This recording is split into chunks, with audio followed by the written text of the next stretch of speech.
เฮโลเซฮายสบายดีพี่น้องสวัสดีเด้อพี่น้องปองปายเปิดสุขูสุขคนบ่ว่าสิอยู่ไทยอยู่ลาวอยู่ต่างประเทศมาพอกันอีกแล้วกับบ่าววงมาในสวงเลาะหมู่บ้าน เห็น FC เพิ่นคอมเมนต์มาว่าให้รีวิวหมู่บ้านให้เบิ่งแหน่แล้วเพิ่นก็ถามว่าหมู่บ้านบ่าววงมีจักหลังคาเป็นหมู่บ้านใหญ่บ่ได้มื้อนี้เดี๋ยวบ่าววงสิพา FC หรือว่าพี่น้องมาเบิ่งมาส้มหมู่บ้านบ่าววงว่าเป็นจั่งใด กับก็คือสิบ่แตกต่างจากหมู่บ้านอื่นดอกพี่น้องก็คล้ายๆกันนั่นล่ะหมู่บ้านในลาวก็ทรงเรือนก็ทรงเรือนเป็นเรือนไม้สองชั้นเด้บางคนก็แอบตารางบางคนก็เฮ็ดชั้นเดียวแต่ว่าเรือนสมัยนี้เขาเจ้าเฮ็ดชั้นเดียวบ่ค่อยนิยมเฮ็ด2ชั้นดอกพี่น้องอ่าเดี๋ยวบ่าวงสิพาพี่น้องมาเลาะมาชมหมู่บ้านว่าเป็นจังไดพี่น้องเดี๋ยวบ่าวงสิพามาชมหมู่บ้านบ่าวงว่า บรรยากาศภายในหมู่บ้านเป็นจังใดอันนี้ทางจะออกไปเมืองหรือว่าไปออกไปเทศบาลเมืองหรือว่าเทศบาลโตอำเภอครับมันนี่จะเป็นข้างในหมู่บ้านพี่น้องเส้นทางลักของหมู่บ้านกันอย่างไปปึ๊บก็สิคือหมู่บ้านทั่วๆไปหั่นล่ะพี่น้อง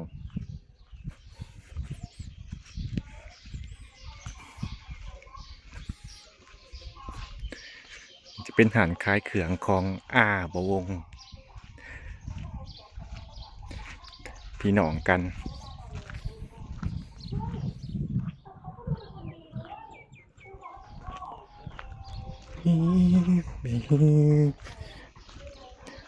นี่คือบรรยากาศข้างทางของเส้นทางหมู่บ้านบ่าววงกะซี่อยากเงียบๆแน่เพราะว่าชาวบ้านก็ออกไปให้ไปสวน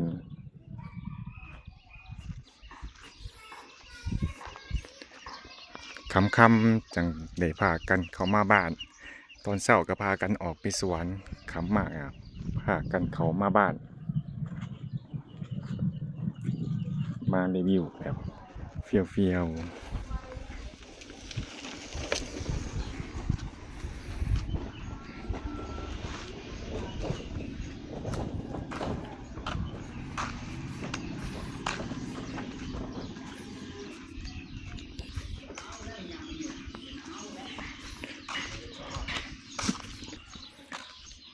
วันนี้จะเป็นทางคอนกรีตแล้วพี่น้อง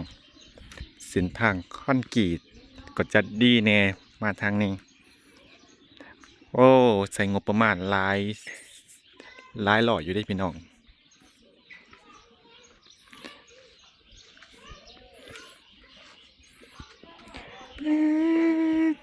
ปึ๊บแค่แต่ว่ากล่องบะวงซูมได้นี่ทางนั้นจะเป็นบ้านเนื้ออันนี้จะเป็นบ้านไต่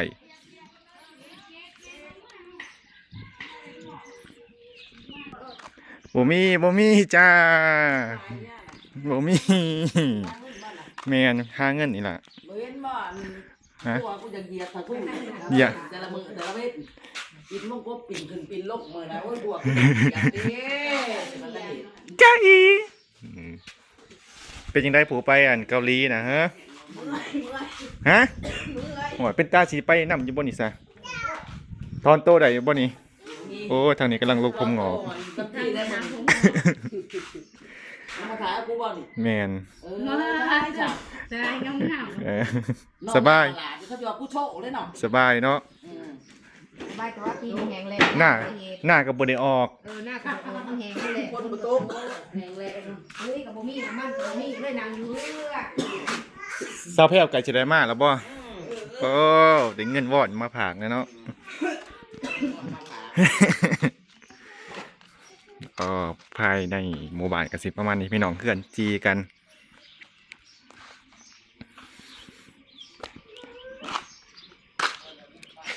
เพื่อนป่าบวงป้าบวง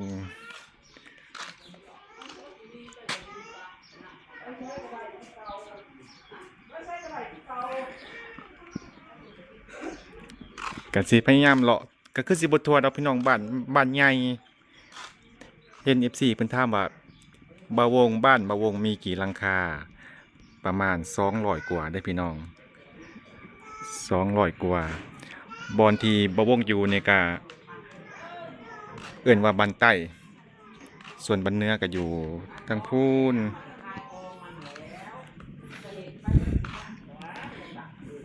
แหม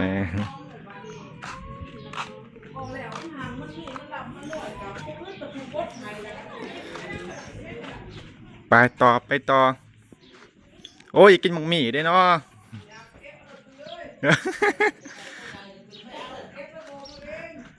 ป้าดหมักหมี่ป่าลูกเพิ่นไปไทยพี่น้องลูกสาวเพิ่นไปไทยลูกชายเพิ่นก็ไปเกาหลีโอ้ยมันท่านแก่ติ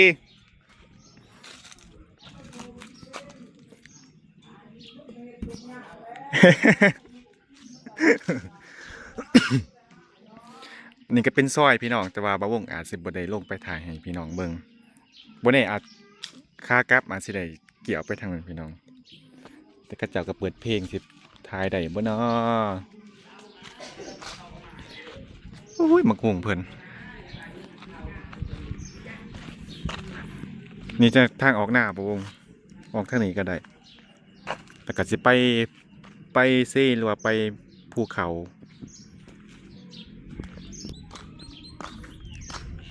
หล่อต่อไปพี่น้องไปนี่ก็จะไปวัดนี่วัดกระโบไก่ดิเห็นบ่ประตูโค้งมาอัปเดตประตูโค้งบ่แม่นอัปเดตฮอกองพี่น้องพอดใส่แล้วก็คือใส่ลูกติ่งแล้วเดี๋ยวสิพาพี่น้องขึ้นไปเบิ่งโอ้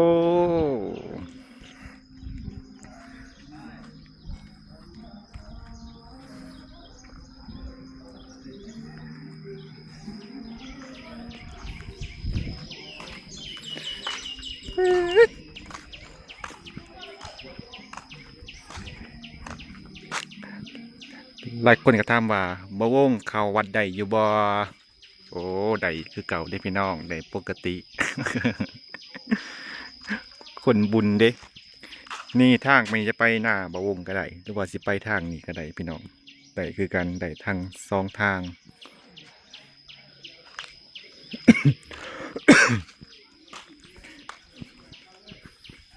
มาแล้ว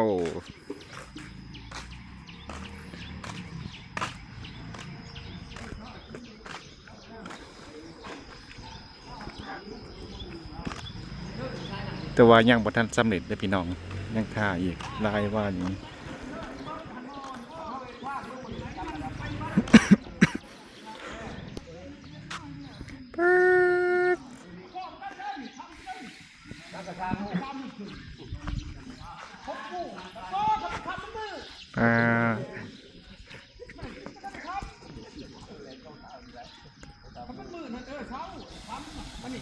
อันนี้นะคำสนึงพอดีแล้วชาวหัวงวกเลยเนาะแม่แหละไม่พอแม่นเพราะคนลงมาอีกคือว่าโอ้ยอมแล้วตีแท่งเลย ดีดบ่ดีดจะบ่ต้มยังลุงโอ้หัวง่วงบ่ได้เหรอโอ้คือต้มเซโมหนึ่ง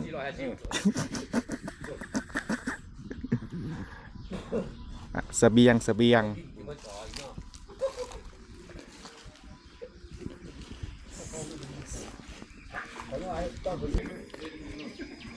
เดี๋ยวจะขึ้นไปส้มวิวทั้งเทิง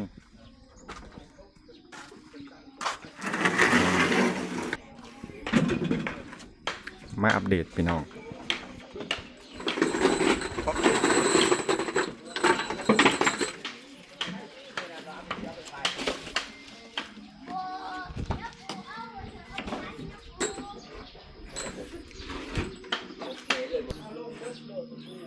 เพิ่นเริ่มท่าซีเลยพี่น้องโอ้ยเนาะ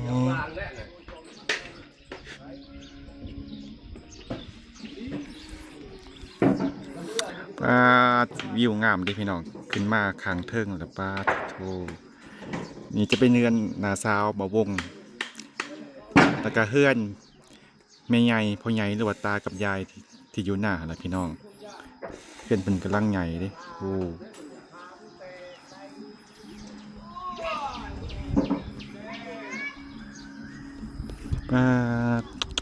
วิวภูเขา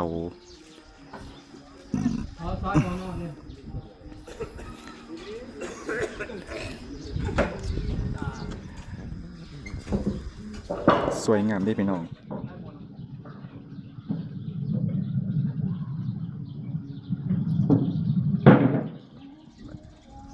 ซูมเข้าไ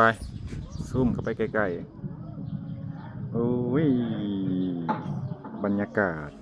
อยู่เทิงฮอกองเย็นได้พี่น้อง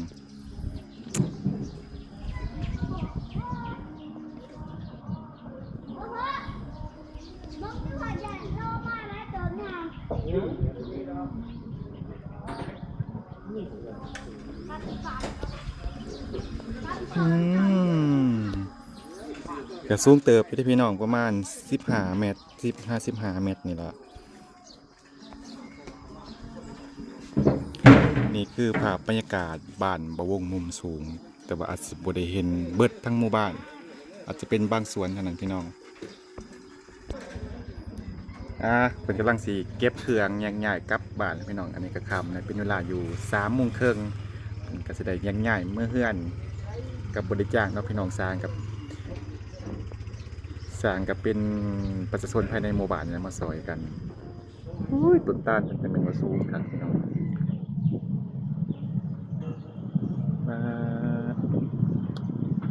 แต่ว่าเอาบ่ได้สูงโหด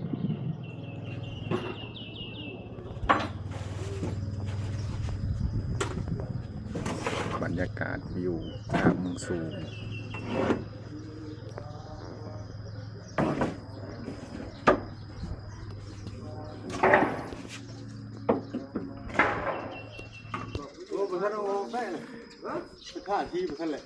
แมน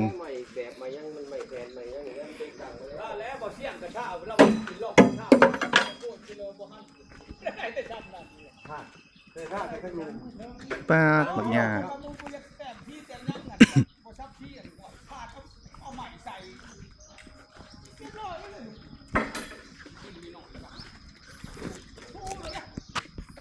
ฝั่งนั้นจะเป็นโรงเรียนเด้อพี่น้องนี่วัดจะติดกับโรงเรียนเลยโรงเรียนประถมสมบูรณ์แก่งแกบ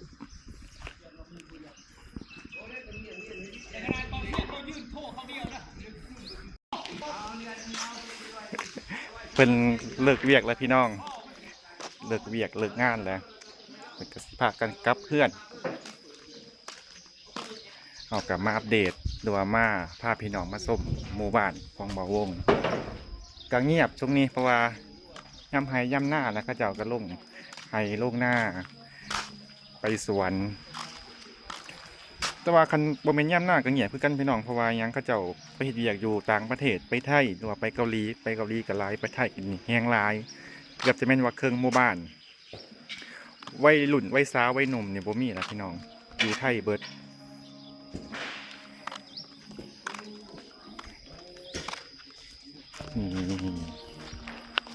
นี่เพื่อนตากับยายเลยพี่น้องเดี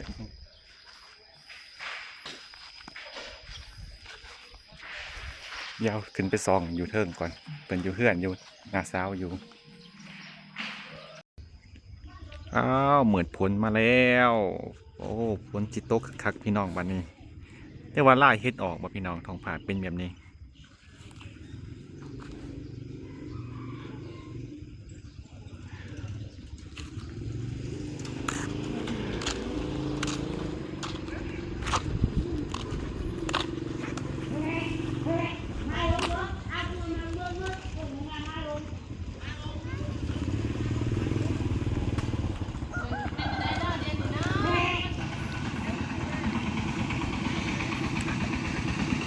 มีแต่เฮือนบ่มีคนพี่น้องมีแต่เฮือน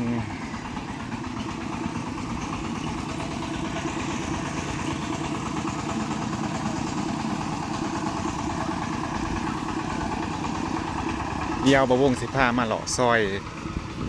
นี่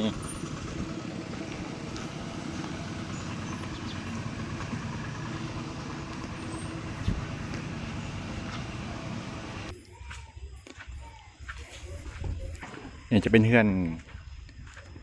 นายบ้านตัวพ่อบ้านไปมีลายสร้อยโพดพี่น้องเลาะบทัวอันนี้ก็ออกไปเส้นทางหลวงหรือว่าเส้นทางหลักคือกันพี่น้องป้าเป็นเลี้ยงห่าน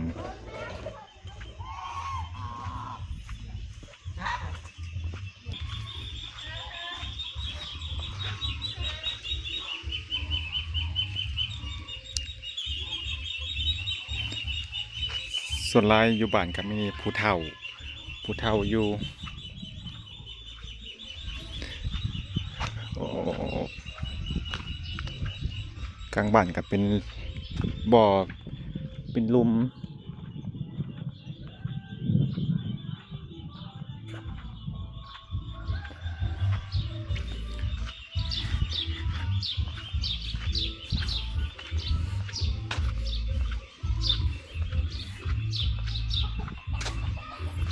ก็สิประมาณนี้พี่น้อง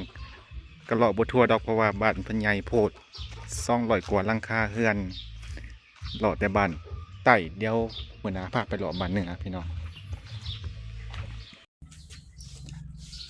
ก่อนเทื่อนเลยพี่น้องเป็นจังใดหมู่บ้านบ่วงโอเคอยู่บ่หรือว่าจังใดก็เงียบเด้เงียบโซนนี้เงียบบ่แม่นเงียบธรรมดาเงียบแล้วก็เงียบ ผู้แรกพี่น้องทาอยากให้คือต้องทาช่วงเทศกาลบุญบ้านมาวงกันประมาณเดือน11 12หรือว่าเดือนหนึ่งหรือว่าสงกรานต์นี่ก็คืออยู่พี่น้องแต่ว่าบ่สู้บุญบ้านเด้เพราะว่าบุญบ้านปีหนึ่งมีเทื่อหนึ่งมื้อเดียวแล้วก็จบแต่ว่าสงกรานต์นี่ก็มีหลายวันอยู่ส่วนหลายก็เขาเจ้าก็บ่ค่อยอยู่บ้านเนาะพี่น้องบางครอบครัวก็ไปไร่ไปสวนไปนาบางครอบครัวก็ไปไทยไปไทยนี่เกือบครึ่งหมู่บ้านเด้พี่น้องไปเกาหลีนี่ก็หลายเติบอยู่เด้ก็หลายพอสมควรแต่ว่าไปไทยนี่หลายอีหลีก็จำเป็นเนาะทิมไร่ทิมนาไปเฮ็ดงานอยู่ไทยไปหาเงินต้องได้จากพ่อจากแม่จากลูกจากเต้าจากคนที่เฮารักไปหาเงินอยู่ไทยอืมก็ถือเป็นเรื่องธรรมดาพี่น้องคนเฮามันก็ต้องขับเคลื่อนด้วยเงินสมัยนี้นะสมัยนี้เครื่องคองก็แพงก็ ก็จักสิว่าจังได๋เนาะพี่น้องคนเฮาก็ต้องดำรงชีวิตต่อไปหาทุกมื้อนี้ก็เพื่อเงินคือปัจจัยหลักเงินคือปัจจัยสำคัญ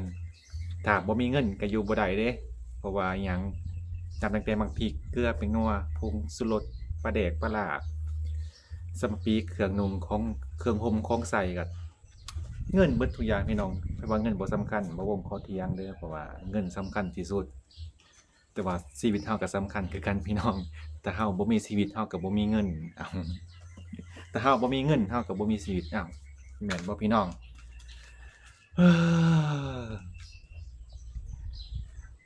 บ่วงคิดว่า